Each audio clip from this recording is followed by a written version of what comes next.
Hello students, previous video के अंदर हमने एडिनल ग्रंथि की स्ट्रक्चर के बारे में बात की थी कि एडिनल ग्रंथि की क्या क्या विशेषताएं होती हैं, क्या क्या इसके भाग होते हैं।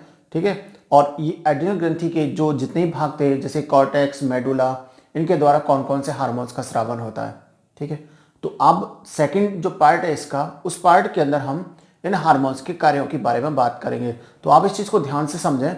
सबसे पहले देखिए, एडिनल ग्रंथि का जो दो भाग होते हैं, आउटर पार्ट जो कि लगभग 80 से 90% भाग था जिसे हमने कॉर्टेक्स नाम दिया था, और जो सेंटर पार्ट था जो लगभग 10 से 20% भाग था उसे हमने बोला था मध्यांश मेडुला। तो सबसे पहले हम कॉर्टेक्स की बात करते हैं। तो एडिनल ग्रंथि का जो कॉर्टेक्स भाग होता है, इस कॉर्टेक्स भाग की जो सबसे बाहर की ओर कोशिकाएं होती है, हमने देखा कि कॉर्टेक्स भाग के अंदर वसीय प्रकृति की कोशिका पाई जाती है। वसीय प्रकृति की कोशिकाएं पाई जाती हैं, जिनमें से सबसे बाहर की ओर जो कोशिकाएं होती हैं जिन्हें हम बोलते हैं जोना ग्लोमेरुलोसा की कोशिकाएं, अर्थात इसको बोलते हैं केशिका गुच्छीय क्षेत्र के नाम से हम इसको जानते हैं। इस जोना ग्लोमेरुलोसा की कोशिकाओं के द्वारा एक हार्मोन का स्रावन होता है जिसे बोलते हैं मिनरलोकॉर्टिकॉइड्स, जो कि कॉर्टेक्स का भाग है। ठीक है। ये स्टीरॉयड प्रकृति के हार्मोन्स होते हैं। इन मिनरलोकॉर्टिकॉइड्स के अंदर जितने भी हार्मोन है उनमें से सबसे मुख्य जो हार्मोन होता है जिसे हम बोलते हैं एल्डोस्टेरोन। ठीक है। ये एल्डोस्टेरोन एक मुख्य हार्मोन है। इस हार्मोन के स्रावन को कौन प्रेरित करता है? तो जैसे कि हमने पीयूष ग्रंथि के अग्रपाली के द्वारा जो एसीटीएच हार्मोन का स्रावन होता है वो हमने बताया था प्रीवियस वीडियो के अंदर। तो एक एसीटीएच के द्वारा इस हार्मोन के स्रावन को ये प्रेरित करता है।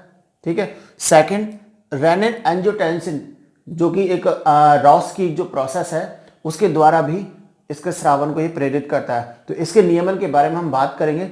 उससे पहले हम ये देखते हैं कि एल्डोस्टेरोन हार्मोन के जो मुख्य कार्य क्या क्या होता है। ठीक है।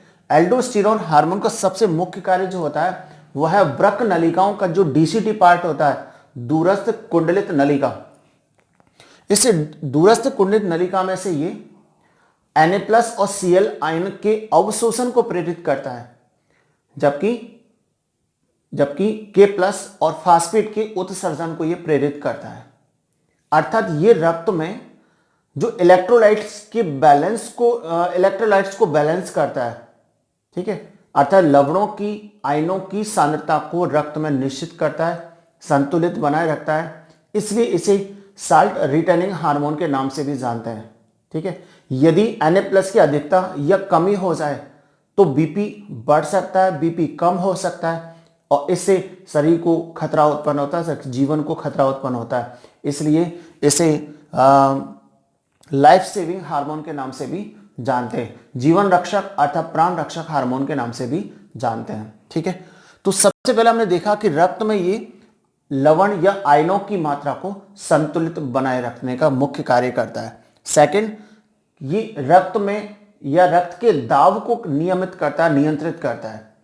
Na+ और K+ का जो आयनों का संतुलन है, जिसके फलस्वरूप रक्त का दाब कम और अधिक होता रहता है। ठीक है। तो ये रक्त के दाब को नियंत्रित करता है, साथ साथ नेफ्रिक फिल्ट्रेट में से जल के पुनर्अवशोषण को प्रेरित करता है। नेफ्रिक फिल्ट्रेट में से जल के पुनर्अवशोषण को यह प्रेरित करता है। जल अवशोषित होकर के ब्लड में जाएगा, तो ब्लड में जाते ही ब्लड का वॉल्यूम बढ़ेगा, ब्लड का आयतन बढ़ेगा, अर्थात रक्त की मात्रा बढ़ती है। ठीक है। तो ये इसके मुख्य कार्य थे। अब हम ये देखते हैं कि एसीटीएच के द्वारा एल्डोस्टेरोन का स्रावन होता है, साथ साथ रेनिन एंजियोटेंसिन की जो क्रिया है वो कैसे होती है। आप इसको ध्यान से समझें कि यहां पर हमने लिखा हुआ है कि जब ग्लोमेरुलस के अंदर रक्त का प्रवाह कम होता है, क्यों होता है कम? कि रक्त की जो वाहिकाएं होती है, नलिकाएं होती है, वो फैल जाती है। ठीक है, शिथिलित हो जाती है। तो रक्त का प्रवाह कम होता है तो रक्त दाब में कमी होगी, रक्त दाब में कमी होगी तो जीएफआर भी कम होगा। जीएफआर का मतलब ग्लोमेरुलर फिल्ट्रेशन रेट, अर्थात केशिका गुच्छ के द्वारा जो छन्नी की दर है वो भी कम हो जाती है। जब ये कम होती है तो वृक्क के अंदर जो जेजी सेल्स होती हैं, जैकस्ट्रा जो सेल्स होती हैं, इन कोशिकाओं के द्वारा एक रेनिन का स्रावन होता है। ठीक है, इस रेनिन का जो मुख्य कार्य है यकृत द्वारा निर्मित प्रोटीन युक्त निष्क्रिय हार्मोन प्रो हार्मोन जिसे बोलते हैं एंजियोटेंसिनोजन, इस एंजियोटेंसिनोजन को ये रेनिन किस में बदल देता है, सक्रिय एंजियोटेंसिन फर्स्ट के अंदर। क्योंकि ये एंजियोटेंसिन फर्स्ट जो होता है वो कमजोर प्रकृति का होता है, जो तुरंत चेंज हो जाता है एंजियोटेंसिन सेकेंड में, जो कि पावरफुल होता है, शक्तिशाली हार्मोन होता है, जिसके कारण एंजियोटेंसिन जो है सेकंड, इसके कारण दो कार्य होते हैं। एक, ये रक्त वाहिनियों में तेजी से संकोचन को प्रेरित करता है। रक्त वाहिनियों में तेजी से संकोचन होगा तो रक्त का प्रवाह बढ़ेगा, जितना रक्त का प्रवाह बढ़ेगा उतना ही दाब लगता है, जिससे जीएफआर में क्या होती है, वृद्धि होती है। तो जीएफआर में वृद्धि होगी, साथ साथ बीपी में भी वृद्धि होगी। ठीक है, साथ साथ ये एड्रिनल ग्रंथि के कॉर्टेक्स भाग को प्रेरित करेगा। हमने लिखा है यहां पर एल्डोस्टेरोन के स्रावन का जो नियमन है वो एसीटीएच के द्वारा होता है, साथ साथ रेनिन एंजियोटेंसिन के द्वारा भी होता है। अर्थात ये एंजियोटेंसिन एड्रिनल ग्रंथि के कॉर्टेक्स भाग को प्रेरित करता है, जिससे कि एल्डोस्टेरोन का स्रावन होगा। एल्डोस्टेरोन का जैसे स्रावन हुआ, ये डीसीटी में से नेफ्रॉन का जो डीसीटी पार्ट होता है उस डीसीटी में से Na+ के अवशोषण और K+ के उत्सर्जन को प्रेरित करेगा। जैसे ही Na+ की आयनों का अवशोषण हुआ, रक्त में बीपी बढ़ जाता है। बीपी बढ़ने से रक्त दाब बढ़ेगा, दाब बढ़ने से जीएफआर में भी क्या हो जाती है, वृद्धि हो जाती है। इस प्रकार ये एल्डोस्टेरोन अपना पूरा कार्य करता है। अब हम ये देखते हैं कि यदि एल्डोस्टेरोन की कमी हो जाती है, एल्डोस्टेरोन हार्मोन की कमी होती है और इसकी वृद्धि होती है, तो शरीर पर क्या क्या प्रभाव पड़ते हैं। ठीक है, कर रहे थे एल्डोस्टेरोन की कमी और अधिकता के कारण जो रोग उत्पन्न होते हैं। ठीक है, तो सबसे पहले एड्रिनल ग्रंथि का जो कॉर्टेक्स भाग है, जिसके अंदर मिनरलोकॉर्टिकॉइड्स और ग्लूकोकॉर्टिकॉइड्स, इन हार्मोन्स का मुख्य रूप से उपयोग होता है। इन हार्मोन्स की यदि कमी हो जाती है तो जो थॉमस एडिसन था, उसने इसकी कमी के कारण जो रोग उत्पन्न होते हैं, जो लक्षण उत्पन्न होता है, उन सभी लक्षणों को सम्मिलित रूप से एडिसन रोग का नाम दिया था। क्या दिया था, एडिसन रोग। तो यहां देखिए कि एल्डोस्टेरोन हार्मोन की यदि कमी होती है तो मुख्य रूप से एडिसन रोग होता है।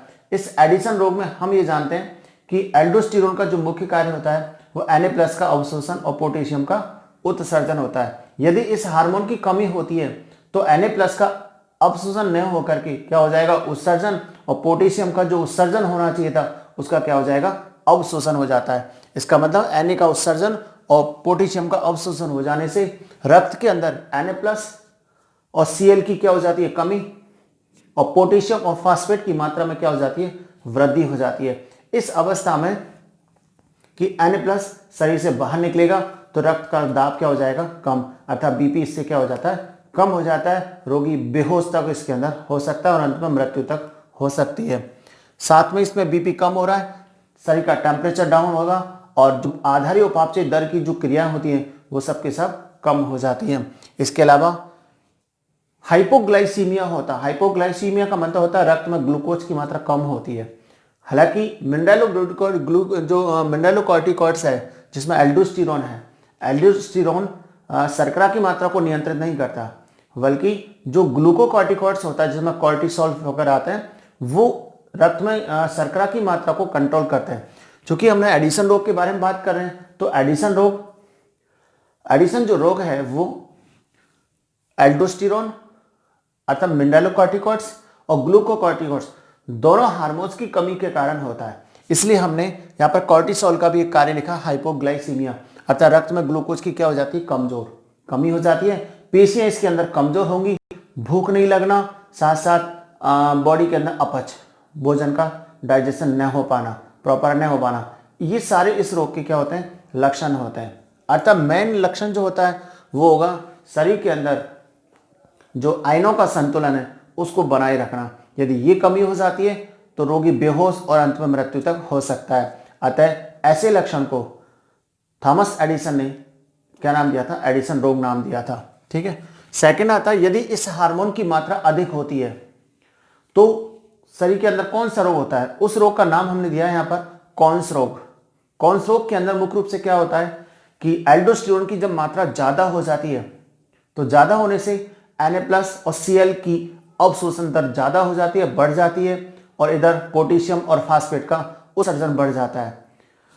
अर्थात Na+ और Cl की बॉडी में, रक्त में क्या हो जाती है, बहुत ज्यादा अधिकता हो जाती है। अधिकता हो जाने से रक्त वाहिनियों में संकोचन बहुत तेजी से होगा, तेजी से हो जाने से बीपी बहुत ज्यादा बढ़ जाता है। ठीक है, तो इससे क्या होगा, बीपी का मान बढ़ेगा। साथ साथ इसमें जल, जो नेफ्रिक फिल्ट्रेट में जो जल का पुनर्अवशोषण को ज्यादा प्रेरित करेगा, प्रेरित होगा तो रक्त के आयतन में बहुत ज्यादा वृद्धि होगी। साथ साथ इसमें पेशियों में जकड़न होती है। पेशियों में जकड़न के साथ साथ इसकी जो तंत्रिकाओं की कार्य प्रणाली होती है वो प्रभावित होती है। तो पेशी प्लस तंत्रिका दोनों की यदि कार्य प्रणाली बाधित होती है, प्रभावित होती है, तो शरीर के अंदर जो इनकी कार्य प्रणाली समाप्त हो जाने से इनमें पेशियों में जकड़न, अर्थात इनमें पैरालिसिस तक हो सकता है। तो ये सारे लक्षण एल्डोस्टेरोन की कमी और अधिकता के कारण होने वाले हैं।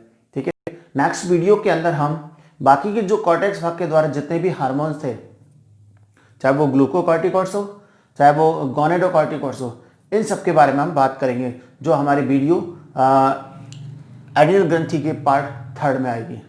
ठीक है।